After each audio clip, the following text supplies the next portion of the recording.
What's going on, everybody? Welcome to episode, I don't know the episode. It's kind of embarrassing. I should keep better track of it. But welcome to another episode of Introspective Gaming Podcast. I'm your host, John Solis. And today is not been, it's not even today. It's just this week. Let me do my usual house cleaning that I usually do at the beginning of these episodes.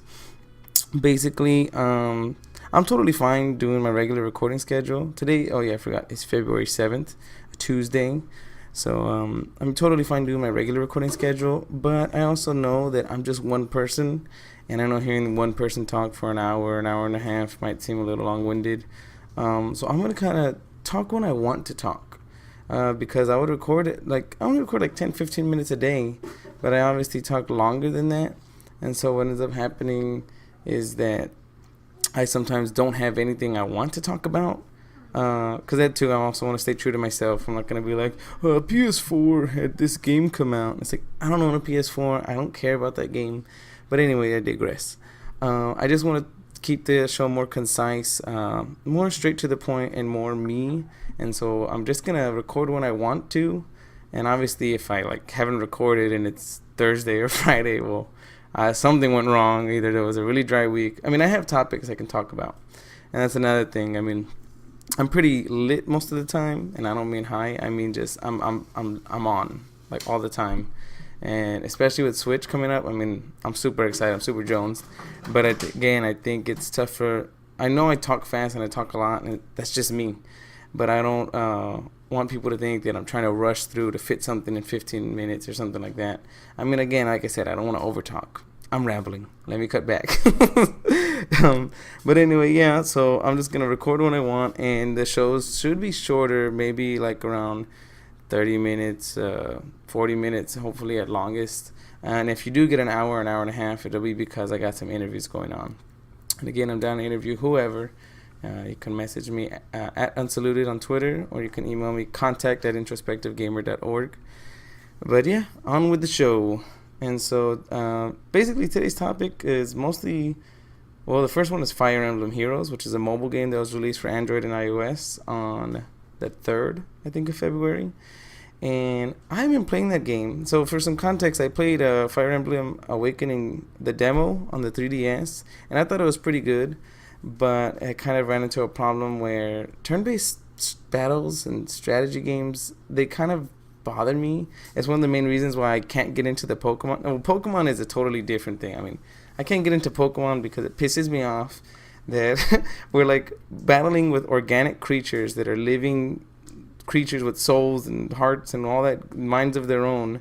But for some reason in the game, each move has a certain amount of uses.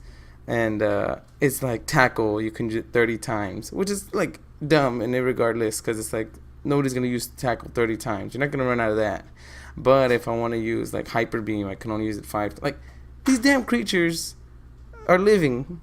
Why can't they just recharge their move sets after every battle, instead of me having to heal them with a potion or something like that, or take them to a Poke Center?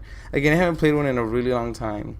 Since I think Pearl. I bought Pearl, my brother bought Diamond on the DS. That's how long it's been. And I wanted to get, X and Y. And I even wanted to get this new one that came out, Sun and Moon. But it's just one of those things, I think about it, and I really I can't get into those games. But to take me back to Fire Emblem, I played the demo on 3DS, and I kind of was I like this, pretty cool. But I also knew that if this thing was 40, 50 hours, I couldn't kind of put up with that grind. And so I kind of just didn't buy the game. But this one, they said it was mobile, play with one hand theoretically, and that it was just really fast matches. And so yeah, I played it, and that's basically what it is.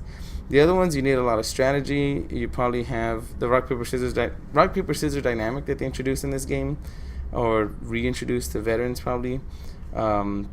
It's probably more in depth, and I hear that you can have kids to make strong warriors in the other games, and if two people are next to each other on the map, they can initiate a team attack, and there's all kinds of strategy in the main game that's not present here. And this one kind of is literally, if you're at a higher level, that's kind of it. You won the match. And I like that. I like brute forcing my way through it because I'm a very action oriented gamer. Um, and that's why the turn based system kind of bugs me out. Unless it's like a very, I guess, interactive kind of turn based, like in Mario and Luigi series or the Paper Mario series. I like that I'm not waiting to take my turn to attack. I can actually affect how strong I am when I attack, or affect, like, I can block the attack when they come and attack me.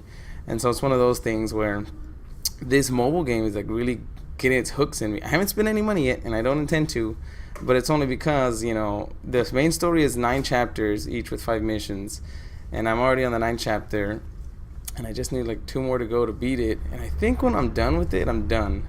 Like, that's normal mode. You unlock hard mode and then lunatic mode, and they're gonna add more story chapters in the future. So maybe I'll keep it on my phone, but I kind of don't want to invest too much time in it because, again, the grind and the drop rates of certain items, they kind of sorry if you hear any noises in the background. My son, he's shuffling around with some toys, but yeah, the drop rates are kind of crazy, to where you kind of do have to pay if you want to play a lot. But I also am not a mobile gamer. Like, I don't have a lot of games. I don't play a lot of games on my phone, and it's just because I'd rather play on my 3DS. And I don't really have a lot of time. Like, even this game, I'm playing it before I go to bed, like if it was a handheld. I'm not like waiting in line at a coffee shop and, attacking twice and then closing the app or anything like that. Like, I just don't have the time to play mobile games very often. And so this one I really wanted, because I thought maybe if I got into this, I would buy the Switch version, the Switch one that they announced that's coming out 2018. But I just don't think I can get into the mainline series. But this mobile one is pretty fun. So if y'all guys are interested, I mean, it's free to play. I would check it out if you got an iOS or Android device. You got a Windows phone, you gotta, come on, man. Or grow. Get with the times. Come on. Second topic is online voice chat. Well, it's not really online voice chat. I think what it is it's online gaming in general. And specifically, it's related to my Xbox One. So I have it, and my subscription is going to end in March, and at that point the Switch will be out, and so I'll probably just ignore my Xbox and play the Switch for a long time. But I'm already not playing my Xbox, and it's because the only games I have in it are Titanfall, Gears 4, and Battlefield. And what do they all have in common? They're all shooters, and they all have single-player campaigns that I've completed, and so now it's just multiplayer gaming. And that's fine and all, but, right now, I'm going to ignore the voice chat because I really don't have anything to say. I just kind of wrote it to get me started talking about my Xbox One habit. But yeah, basically, I've just got the online shooter going, the online portion of the games going, and I really don't enjoy the grind of these games. And what I mean by that is, like, I think they're fun because you're, like, trying to unlock new weapons and unlock new abilities. But once you, like, max out, like, if you're, like, level 50 in Titanfall, you already have unlocked all the guns and the titans and the abilities and stuff like that. Unless you want to, like, unlock specific scopes for certain guns or specific abilities for certain titans, then, yeah, I mean, you're going to want to play through all the titans and through all the guns. But at this point in time, I kind of have the sets that I like. And, I mean, I'll experiment, but for the most part, I mean, it's one of those things where I'm just at the point where I would have to prestige or regenerate, as they call it. And that's not appealing to me because it's like, I don't have, again, it comes back to me personally. And I know I'm not the only one. I feel like a lot, and it doesn't have to do with kids or marriage or nothing. I think it has to do with time. There's too much media for us to consume between the movies, music, and, TV and stuff, and other video games that we quote unquote have to consume, that I don't have enough time to be like, yeah, it only took me like 2 weeks or roughly like 60 hours to get to this point. I don't mind restarting and getting a new skin. Like, skins don't appeal to me, and I don't understand why they're a hook with these loot boxes they do in Gears or in other games. And see, that's another thing. I had a friend from middle school message me that he wanted to play, but he only owns, well, probably doesn't only own, but in relation to me, he only mentioned that he plays Overwatch on his Xbox One. And I've heard a lot about Overwatch, but I've also only heard it's online only. It's a multiplayer class-based shooter. And from what I hear, they're class-based, so you can't, like, customize their weapons and stuff like that, but you can customize their appearance. And because the point of the game is to get very good at your specific class that you choose, and then experiment with other classes and see if you can create a good team with some squad mates. But again, the fact that it's only skins that are changing is kind of like, I don't enjoy the grind of, I work this hard and all I get is, let's just say a dumb basic example is I get to change my skin purple, or my gun now looks like it's glowing. Like, it's just one of those things where it's like the gun is fundamentally the same. And again, yeah, it's like, well, what do you want? You want this thing to like you want some OP weapons in the game and OP skills? And it's like, maybe. I mean, I think it'd be cool to have an OP only kind of setup where, I mean, it's basically like custom matches where everybody's got rocket launchers or things like that. But now everybody's got OP skills and weapons. And so you'd have a higher class of, not even higher class, you don't have to be good, but you'd have the OP players on one server or one lobby where all they have are OP matches. And then you'd have the regular people who just like to level up and grind and get their skins and stuff. Like, I just wish there was more variety to the grind of online shooters specifically, and maybe in general online games. That's one of the reasons why, I mean, I didn't get an Xbox or PS4 until recently, the Xbox, because I know that the paid online infrastructure is great, but I also know it's not something that appeals to me personally in a very strong way. And so it's one of those things, it's like, I'm going to wait until I really want or need this. And I did, and I really enjoyed what I played. But I'm back to square one where it's like, I can't wait for the Switch because I'm ready to sink 100 plus hours into Zelda and like 100% that. And that's another thing. I wanted to talk about that. I think it's so fascinating that I feel like Zelda is going to be the system. It's one of those things people are like, Nintendo has to make me want this. And it's like, I don't think you're going to know how much you want or / need the Switch until you play it and realize that when you go to Horizon Zero Dawn or Grand Theft Auto 5 again, you're going to be like, man, it'd be so cool if I could take this system with me. Even if you're not a handheld gamer, it's kind of like, oh, we're going on a vacation for a week. And it's like, you know, you don't spend all week having fun. You know, there's downtime where you're just lounging in the hotel room. It would be cool to take your PS4, Xbox One to the hotel room. And you could, but it's also like, oh, between the kids or between my wife or husband, like all the luggage that's already here, I'm not going to bring one of those big systems and the controllers and the games if I'm a physical media player, or, you know, the hard drive. It's just one of those things. The Switch isn't a very appealing idea that I see going forward. Iterations from the competitors or even from Nintendo itself could be the future. It was interesting. Kojima mentioned something about how he sees the Switch as kind of a predecessor to cloud gaming, where one console can access the games and the computing power from the cloud through a data connection. And like, that seems like a future. I mean, it's still too early to say whether it's the future we want or need or anything. And I'm not saying the Switch is taking us there, that it's the greatest.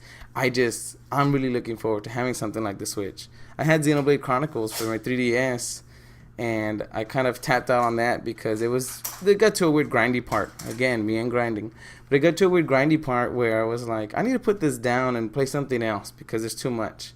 But for some reason, I'm probably going to buy Xenoblade 2 when it comes out, because I'm like, now I feel like I want the graphics, I want the experience that it can offer me now, and I want to experience it fully on my TV, you know? And if I want to, like, oh man, I just need to collect some shards or some mining, some ore, whatever, some resource, I can take it to work, collect the resource, and then when I come home, I just continue like if I took care of the small business at work, and now at home I can take care of the main quest. I don't know. So it's something that really appeals to me about the Switch.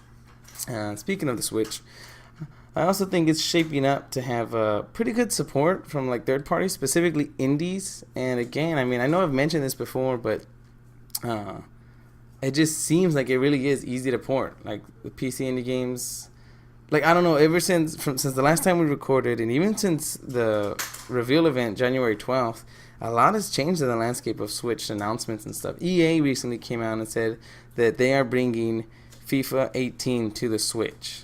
And they're trying to, like, slap away all these rumors of it being a port of the 360 or PS3 version. And they're like, it's a custom-built version.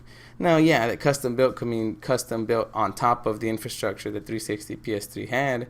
But it doesn't change the fact that they want to make this a feature-complete FIFA 18 experience for the Switch, which is kind of what I mentioned earlier, where third parties, I think, need to focus on making games for the Switch, not bringing an Xbox One game, downgrading it for the Switch. No, that's an Xbox One game. Leave it on Xbox One. If you want to bring something to the Switch, make it for the Switch. Introduce an 8-player mode. You can only play an 8-player LAN party soccer game with your Switch. Now, imagine that. I mean, it's a FIFA game you can take on the go that's got full HD graphics, and you can have a LAN party with your soccer buddies after you play a real game of soccer, if that's even what you do. I doubt that, I doubt that would happen. But still, it's something that no other competitor like Microsoft or Sony can say they have.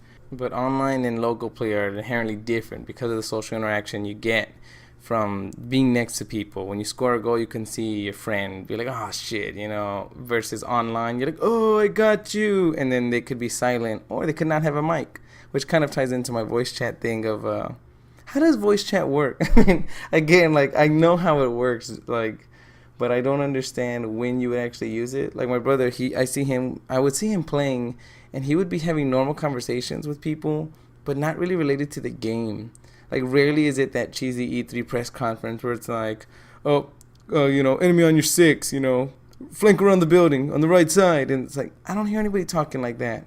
Again, I don't use a headset, but the few times I do, it's like we play a game of Gears or Titanfall or whatever, and then in between matches, you'll hear the 12-year-old be like, fucking pussy, yeah, you little bitch. And it's like, is this all voice chat is for? Because I mean, again, obviously, maybe if I had friends that I could play with online, I would see what it's about. But I also inherently don't see what we would talk about. Like, people always mention, oh, you need voice chat for Splatoon. And I really don't understand that argument, because it's like, you paint the floor and you win. Like, what are you going to coordinate? Let's all stick together so that we're like one giant moving target. Or, again, with the tower, like the competitive modes. It's one of those things. I don't see people using the technology, quote unquote, for its intended use. And so I wonder what they want. And then you got people are like, oh, Nintendo's dumb phone app, I got to use it through that. How many people are you playing with? From the podcast I listen to, most people are playing with a friend where they probably could just call on their phone and use their data like that versus a voice chatting option. And so it's one of those things. I don't know. Again, I'm not trying to start any flame wars or nothing. I'm just legitimately curious, because I'm not an active user of voice chat, why people are up in arms about the Nintendo's voice chat solution and just voice chat in general being a feature that's included. Again, I think it has to just do with options. The more options, the better. But yeah, it's just something I'm interested in. But yeah, I'm going to go ahead and close out this day with that. And like I said, who knows when I'll record? Might be tomorrow, might be Thursday. We will see, but I hope you guys enjoyed it, and I will see you on the other side. Bye.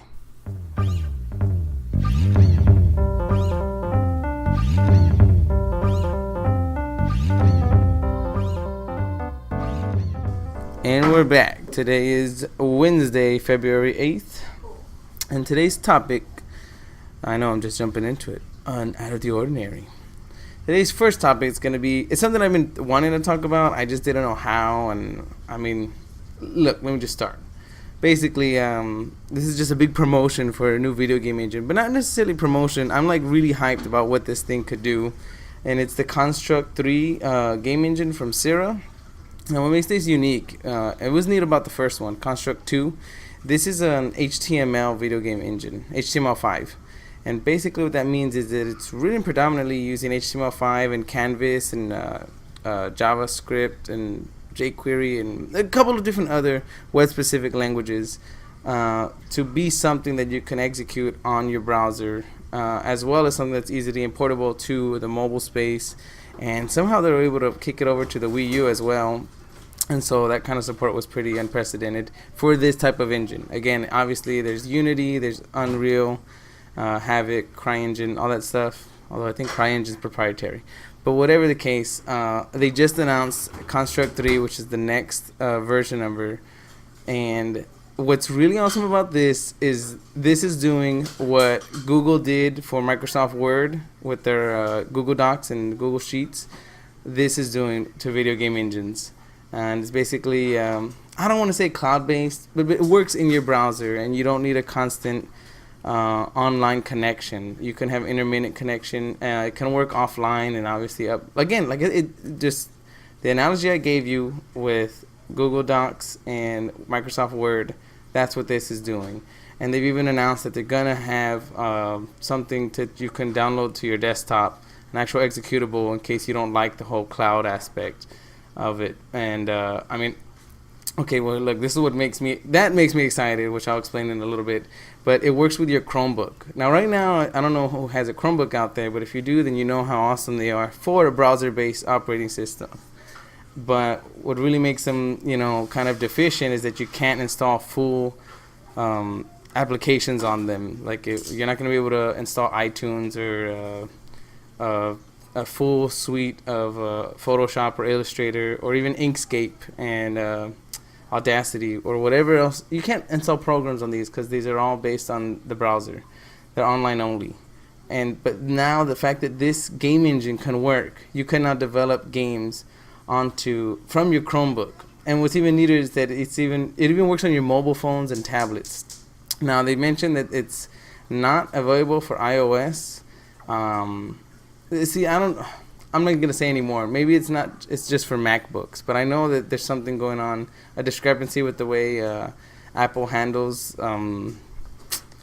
what is it? Not certification, but basically the way that they keeps it online is it kind of is constantly accessing their servers, and there's a way that Apple kind of restricts how often I guess you can work with that. I don't know. They mentioned it, and I'm kind of totally blowing it out of context. But you should read their blogs that they've been posting. They've been keeping people up to date. I also recommend signing up for their newsletter.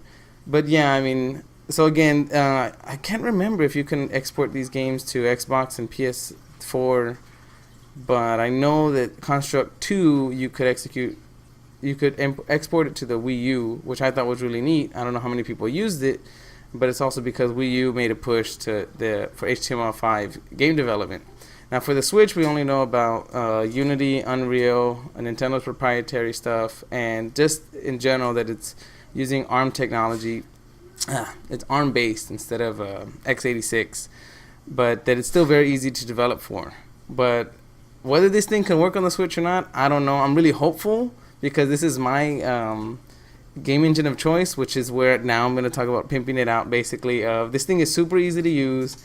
It's more complex and more versatile, I think, than Game Maker, but I also think it depends on what you're using it for. It's easier to learn, personally, than Unity or Unreal, and you can use 3D, but at that point, you're going to have to download plugins and stuff like that. Either way, I mean, again, if the plugins work with this cloud-based version, I don't know, I'm super excited. Some people don't like that now so before it used to be a one-time licensing fee, but now they're kind of forcing everybody for the Construct 3 that you subscribe for $99 a year. I think that's pretty good considering what you get. I mean, $100 a year, let's say you make the next hit game and you make, I don't know, $500,000 in a year. I mean, $99 ain't shit compared to your profit. But anyway, I just really wanted to pimp that out because I'm super excited for it. Can't wait for it to come out. And again, I mean, I barely have time for this among other hobbies that I have, but I have always wanted to make a game, and there's a free version. The only things that hold you back from actually publishing it are that there's only so many events that you can add. So whatever games you do make with the free version, they're going to be super simple, probably not even fun, but they're great tech demos and ways to experiment with the system and stuff like that. On to the second topic is I kind of just wanted to drop just the perception of Nintendo's graphics on the Switch. Yes, it's the weakest again of the systems, especially with Scorpio and possibly PS5 coming out in 2 years. It's gonna be even weaker now. But I was thinking about it, and I mean it's an improvement over the Wii U. Like I said, it's between the Wii U and the Xbox One's graphics. But I was thinking, and I've always thought that, I feel like technology in general moves really fast, almost too fast. And it's one of those things that we take for granted until you look at kind of advancements that we make in a single generation of systems. If you look at, the first Gears of War compared to Gears of War 3 or even Gears of War Judgment on the Xbox 360, there's so much more that they were able to squeeze out graphically as well as like memory wise that they. I know it was like a big deal when Part 2 came out, that now in Gears of War 2 they were gonna have like 50 or hundreds of enemies on the screen at once. And yeah, it came through, especially in Part 3 with the introduction of Horde mode, unless that came out in 2, I can't remember. But it's one of those things where in a single generation, the amount of power and innovation that we're forced to put into what we can get out of a system's infrastructure is amazing. And I've always thought, why doesn't technology in general, like even smartwatches and stuff like that, but specifically video games in that context, why don't we stay in a generation for quite a long time to see how much we can squeeze out before jumping to the next one? Because I think that's when you jump to the next one too fast, you do get kind of dry experiences like Assassin's. Oh man, what's that one? You know, I can't remember. I want to say it's called Assassin's Creed Unity, but I'm not sure. It takes place in London, where it's a bigger, better version of what we played before, and that's it. But that's not necessarily where I think gamers would want sequels to go. I think in general, when it comes to an open world game anyway, we want something like a GTA 5 times 4. We want to be able to enter every building we see, and every building should be unique with activities that you can only do in there. But we're not going to get there until we can see what's possible with what's now.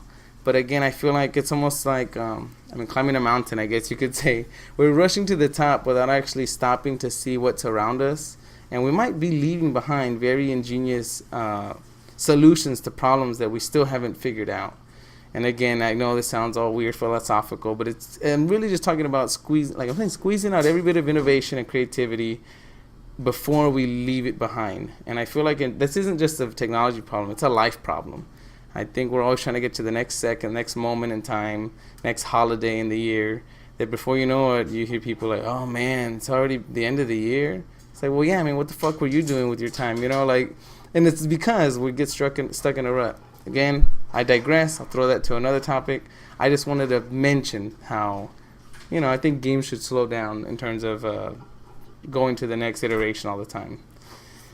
And then I just wanted to throw out a little nugget of conjecture for Zelda Breath of the Wild. So Game Informer just had their cover story revealed, and they got all these new details, and a lot of people already did videos and stuff about it. But one thing I wanted to mention was they mentioned how Zelda will scold you or get mad at you in the game, but none of the people who were breaking down the preview were like trying to see how that would work. But I think I just want to throw my conjecture of how it makes sense. It's pretty easy to see how it might work because you see a lot of other allies like the Rudo character, you see the Zoran character, the Goron, and they all have like that shade of blue that Link is wearing when he wakes up. And for all we know, these are all like, this isn't confirmed or nothing, but these all could be sages that have been asleep for hundreds of years. And basically, spoilers for Zelda Skyward Sword. So I'll wait till you leave. 3, 2, 1. It's revealed in that game that Zelda is God, basically, or they call her a goddess. And that's the very first game in the series. And so from then on out, it's kind of implied that she is God reincarnated throughout the whole series. Okay, that's the end of spoilers. Unless you're still around, doesn't matter. But anyway, in this game, I think it'd be fascinating if we set up Link as basically a sage that's reincarnated. So in previous games like Ocarina of Time and other ones, he's always been busy awakening sages to help fight and imbue the Master Sword with power, or a light bow or something like that. But we kind of take it for granted that we're the main character. And what if our sage power, like a lot of the sages are elemental, like a water sage, a wind sage, a fire sage. What if we are like, quote unquote, the hero sage, and the weapon can't work with anybody else but us? And again, we take it for granted from a story point of view, but this game, I feel like, might be where, like, Ganon is evil incarnate, or basically the devil reiterated again. And it just always happens that, quote unquote, Link is the hero. And again, we take it for granted. Oh, yeah, well, duh, he's the hero. They need a hero. But what if he's the hero? And of course, he's mentioned as the hero of time in many games, the hero of the wind, and things like that. But again, I'm just kind of putting it out there that he might be actually one of the sages that is a very specific sage, of the only one that can harness the other sage's power. And I think the Zelda and the Goron and the other races in the Hyrule are all kind of like part of that same people who woke up from a 100-year nap like he did, and they all are kind of now teaming up. So in reference to how Zelda can scold you or anything like that, I think she might just be a character you check in with from time to time. And if you're like, I don't know, killing your horse or killing a lot of animals or neglecting to save a village from an invasion, maybe if you tell her, she'll keep track of your exploits and will say, hey man, what the hell? I thought we were on the same team. And this is all conjecture. I just think it might be fun to speculate on what could be, because we don't know what we're getting from this game, and I'm probably setting myself up for disappointment. Who knows? But it's fun to speculate. And that's all I have for this segment. Hopefully I didn't run too long, but it shouldn't be too long. And I will see you guys tomorrow if I decide to record. And if not, well, then you'll hear the ending bit. But you won't know until you hear it. So until then, I will see you on the other side.